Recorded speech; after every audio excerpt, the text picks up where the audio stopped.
وہ خزائن جو ہزاروں سال سے مدفون تھے، اب میں دیتا ہوں اگر کوئی ملے امیدوار، کوئی ملے امیدوار۔ اعوذ باللہ من الشیطان الرجیم، بسم اللہ الرحمن الرحیم۔ درس از تحریرات سیدنا حضرت اقدس مسیح موعود علیہ الصلوۃ والسلام۔ اللہ تعالیٰ جل شانہ و عز اسمہ کے بارے میں حضرت اقدس مسیح موعود علیہ الصلوۃ والسلام فرماتے ہیں، تمام محامد اس ذات معبود برحق مستجمع جمیع صفات کاملہ کو ثابت ہیں جس کا نام اللہ ہے۔ ہم پہلے بھی بیان کر چکے ہیں کہ قرآن شریف کی اصطلاح میں اللہ اس ذات کامل کا نام ہے کہ جو معبود برحق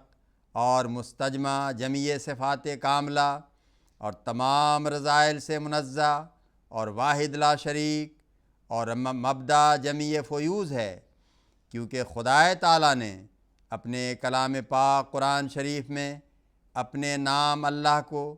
تمام دوسرے اسماء و صفات کا موصوف ٹھہرایا ہے،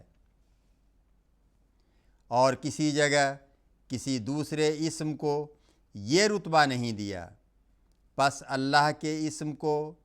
بوجہ موصوفیت تامہ ان تمام صفتوں پر دلالت ہے جن کا وہ موصوف ہے، اور چونکہ وہ جمیع اسماء اور صفات کا موصوف ہے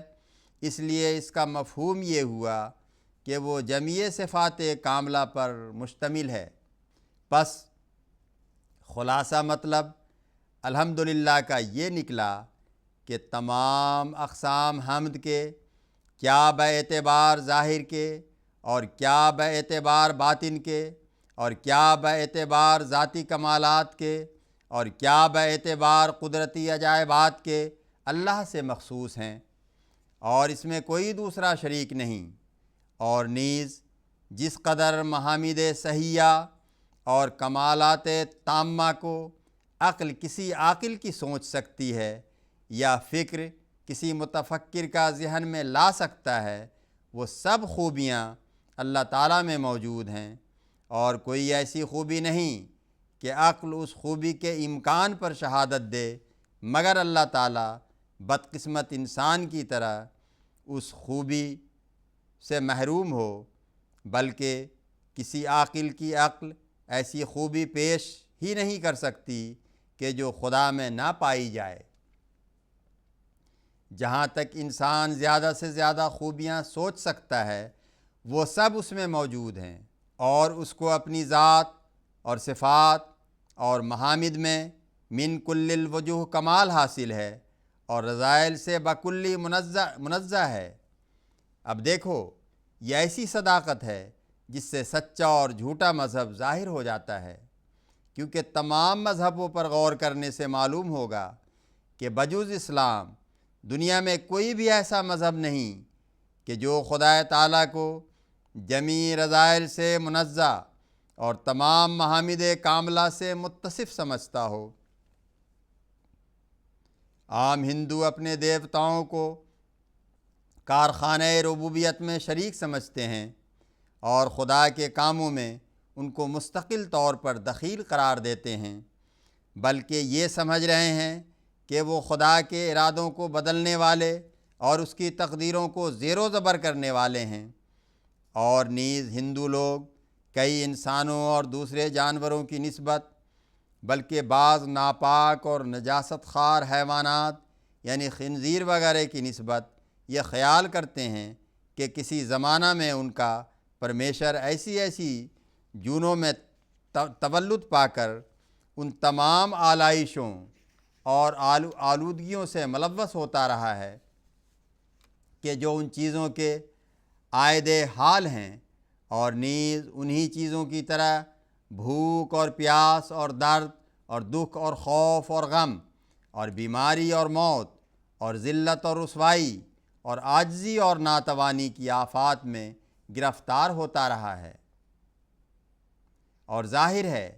کہ یہ تمام اعتقادات خدا تعالیٰ کی خوبیوں میں بٹا لگاتے ہیں اور اس کے ازلی و ابدی جاہ و جلال کو گھٹاتے ہیں۔ اور آریہ سماج والے جو ان کے مہذب بھائی نکلے ہیں، جن کا یہ گمان ہے کہ وہ ٹھیک ٹھیک وید کی لکیر پر چلتے ہیں، وہ خدا تعالیٰ کو